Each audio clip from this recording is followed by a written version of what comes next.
A report from Equality Labs analyzed 17.1 million online posts related to you and your campaign. They found that 80% of all posts across all platforms were Islamophobic. 7% of them labeled you a terrorist. 7% cautioned voters that if elected, you would impose Sharia law in America. We heard a lot about anti-Semitism during the campaign, which you repeatedly condemned.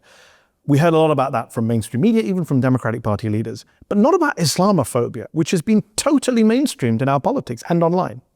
It has, and I think it's very easy to try and describe Islamophobia as if it belongs exclusively within one party, when the reality is that it is a part of politics at large in this city.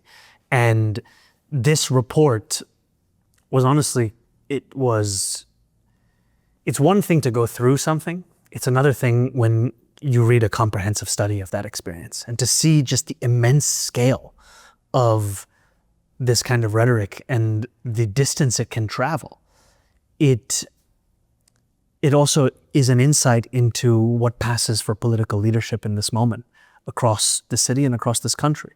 And I think, you face a lot of this as well. Unfortunately. And I'll be honest with you, I try and just move through it. Yeah. Right? I try and just remember the words of Toni Morrison about the function of racism is distraction. And then there just came a point in this race where you had to give a speech. I had to give a speech because the temptation was to treat everything as if it was a 24-hour news cycle. Yeah. And at a certain point, you have to take a step back and say, am I going to tolerate this? Yeah. Unfortunately, people are tolerating it. And I think that's what makes Islamophobia distinct. It's not the existence of it, it's the toleration of it.